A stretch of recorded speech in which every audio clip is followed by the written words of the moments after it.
زینب کی آہوزاری اور لاش مرتضیٰ کی، زینب کی آہوزاری اور لاش مرتضیٰ۔ بسم اللہ الرحمن الرحیم۔ السلام علیکم تحفہ یا علی مدد۔ میں اس وقت موجود ہوں امام بارگاہ زینب سلام اللہ علیہ کے نام سے موجود امام مونپورہ میں۔ یہاں پر سید نیر حسن زیدی صاحب ہمارے ساتھ موجود ہیں، جو مرکزی جلوس 20 رمضان شہادت حضرت علی علیہ السلام کے حوالے سے مرکزی جلوس کے بانی ہیں۔ آئیے جانتے ہیں اس جلوس کا مرکزی پس منظر اور یہ کتنے سال قدیم ہے۔ جی حسن نیر صاحب، یہ جلوس جو ہے جی تقریباً آپ سمجھ لیں یہ پہلی دفعہ ہمارے پنڈی کے چند مومنین جو تھے، جو ان کی توسط سے ان لوگوں کی ملی یکجہتی کی وجہ سے یہ جلوس کی برآمدگی ہوئی تھی سن 1950 میں۔ جی، جس میں سرکردہ جو تھی انجمن حیدریہ تھی، جنہوں نے یہ مل کے جلوس نکالا۔ اس میں میرے والد صاحب سید ابن حسن زیدی صاحب کے نام پہ ان کا لائسنس لیا گیا، اور جس میں سب سے زیادہ جو لوگوں کے نام ہیں وہ سید ابو محمد رضوی صاحب جو ہماری پنڈی کی مشہور شخصیت ہیں وہ، اور شیدہ حسن صاحب تھے، حسن عبداللہ صاحب تھے، کراد صاحب تھے، حسن عبداللہ صاحب تھے، حسن امام صاحب تھے۔ ان سب لوگوں کی ملی کاوش کی وجہ سے یہ جلوس جو ہے سن 1950 میں پہلی دفعہ 20 یا 25 لوگوں کی اس میں برآمد کیا گیا، اور وہ یہاں سے یہ جلوس لے کے کرنل مقبول کے امام بارگاہ تک گئے۔ آپ نے کہا جیسے 25 سے 30 مومنین کا قافلہ ہے، میں یہ پوچھنا چاہ رہا تھا کہ پہلی مرتبہ جلوس برآمد کرنا اس وقت مشکلات تو نہیں ہوں گی؟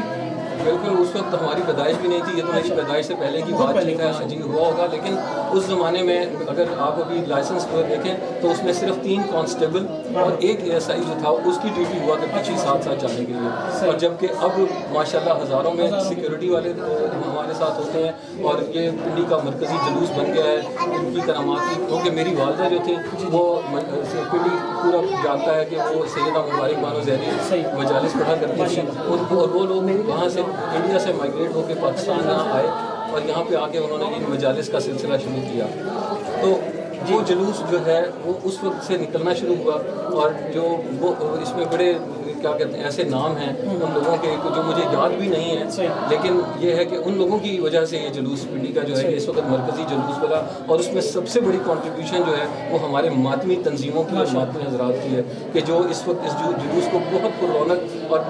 لے کے امام بارگاہ کرم مقبول تک لے کے جاتے ہیں۔ ماشاءاللہ۔ نگر بھی یہ بتائیے کہ پہلے دن سے ہی جب جلوس برآمد ہوا تو مولا علی کا تابوت علیہ السلام ایسے ہی جاتا رہا؟ جی، مولا علی کا تابوت ایسے ہی جاتا رہا ہے لوگوں کے کندھوں کے اوپر جی، اور وہی تابوت جو ہے وہ ہم آج تک برآمد کرتے آ رہے ہیں۔ یہ وہی تابوت جی، وہی تابوت، لیکن اب اس سال جو ہے ہم نے اس کو حیت چینج کی ہے، کیونکہ لیکن وہ تابوت بھی ہمارے پاس ایز اٹ از رکھا ہوا ہے، لیکن اس دفعہ بہت سے لوگوں کی خواہش تھی کہ یہ تابوت جو ہے وہ نیا بنایا جائے، تو وہ اس لیے میں نے اس کو نئی ذریعہ شکل دی ہے۔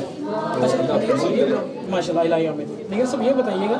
کہ یہ جلوس جیسا کہ آپ نے بتایا کہ 25-30 لوگ لے کے گئے، اس وقت تو یہ قدم بقدم چلتے جائیں گے نا؟ جی، اس وقت ماتیں سنگتیں نہیں تھی، رکنے کا کوئی تصور نہیں ہوتا تھا، بس ماتم کرتے تھے اور چلے جاتے تھے، اور اس کے بعد جب سنگتیں بڑھتی گئیں پھر ایک حلقہ بنا، پھر 2 حلقے بنے، اور اس کے اندر ہمارے چچا جو سید ابو محمد رضوی صاحب تھے وہ ایک رومال ہلایا کرتے تھے، لوگ چل پڑتے تھے، اور وہ جب رومال روکا کرتے تھے تو اس وقت ماتم ہوتا تھا۔ تو یہ ایک سلسلہ بہت پرانا اور قدیم ہے، اور جب میری پیدائش ہوئی، پیدائش کے بعد جب مجھے ہوش آیا تو اس تابوت کے آگے ہم لوبان جو ہے وہ لے کے چلا کرتے تھے، جس کی خوشبو پورے لوبان کی پیدا کرتی تھی۔ آغاز جلوس میں تو یہ لائسنس اس کا جو ہے وہ آپ کے والد کے وہ میرے والد صاحب کے نام پہ تھا، ان کی 1973 میں ڈیتھ ہو گئی تھی۔ 1973 میں ڈیتھ ہونے کے بعد جو تھا یہ لائسنس پھر میرے نام پہ منتقل ہو گیا، اور اس کے بعد سے آج تک یہ سلسلہ میں جس طرح سے ایک خدمت گزار کی حیثیت سے اس کو لگاتا ہوں، یہ تابوت میرا جو ایک اعزاز تو بہت ہے، لیکن یہ پورے پنڈی والوں کا، پنڈی ڈویژن کا یہ ایک جلوس ہے۔ پنڈی ڈویژن کے اندر اس ٹائم کے اوپر کوئی اور جلوس نہیں نکلتا،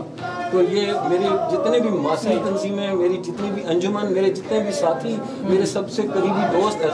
بھائی جو میرے ساتھ میرے بزرگ تھے، ان کی اولاد، وہ سب آج تک اسی طرح سے اس سلسلے کو لے کے چلتے ہیں۔ یہ بتائیے کہ یہ کن مقررہ راستوں سے ہوتا ہوا ہے؟ ہم لوگ یہاں سے نکل کے جاتے ہیں جی، حکیم کلینک ہے سب سے نزدیک، اور یہاں سے حکیم کلینک سے پھر یہ آگے کشمیری بازار چوک میں، جہاں پہ اب سب سے بڑی زنجیر زنی شروع ہو چکی ہے، کما زنی شروع ہو چکی ہے، پھر وہ کشمیری بازار سے ہوتا ہوا فوارہ چوک سے ہوتا ہوا اقبال روڈ، اور اقبال روڈ سے کرنل مقبول امام بارگاہ کی طرف، جا کے اختتام پذیر ہوتا ہے سحری کے وقت تقریباً. لیکن یہ بتائیے کہ یہ مشرق گھر یا اسکول کی جگہ آپ کی اپنی ہے, یہ کب سے یہ سلسلہ چل رہا ہے اور اب کیا یہ امام بارگاہ میں منتقل کر دی؟ جی یہ جو ہے جگہ یہ پہلے ہماری رہائش ہوا کرتی تھی اور اس میں ہی میری والدہ نے جب وہ وہاں سے پاکستان جب آئی ہیں تو انہوں نے یہ ایک اسکول کھولا تھا. صحیح. اس کے بعد ان کی وفات کے بعد یہ جگہ جو ہے انہوں نے وفات سے پہلے ہی اس کو وقف کر دیا تھا اس جلوس کے لیے, اور یہ اب بارگاہ زینب کے نام سے یہ جگہ وقف ہو چکی ہے, اور تاکہ اس کا سلسلہ جلوس کا رکے نہ کبھی, عزاداری کے حوالے سے بھی اور محرم میں اور یہ رمضان میں, اور خصوصاً اس جلوس کے حوالے سے اس جگہ کو وقف کر دیا گیا ہے بارگاہ زینب کے نام سے. اور وہی خواہش ان کی بھی اور ہم لوگوں کی بھی یہی ہے کہ یہ سلسلہ آگے در اولاد ہماری نسل در نسل چلتا رہے, اور ہم سے بزرگ چلے گئے ہمارے جن لوگوں نے وہی, اور اب ہم لوگ ہیں, ہماری اولادیں ہیں, میرے دوست ہیں بہت عزیز شمیم حیدر رضوی صاحب, ابن رضوی صاحب, یہ سب لوگوں کی کنٹریبیوشن ہے اس جلوس کے اندر کہ یہ, اور ان کی آگے اولادیں ہیں جو نسل در نسل چلا رہی ہیں اس سلسلے. مولا بندہ پاک آپ کی توفیقات خیر میں اضافہ کرے. میں بہت شکر گزار ہوں ٹیم عزاداری راولپنڈی کی جانب سے, ذاتی طور پہ اپنی جانب سے نگر بھائی کا کہ انہوں نے آج کے دن آج کی مناسبت سے موقع دیا, وقت دیا ہمیں. شکریہ, بہت شکریہ, بہت شکریہ.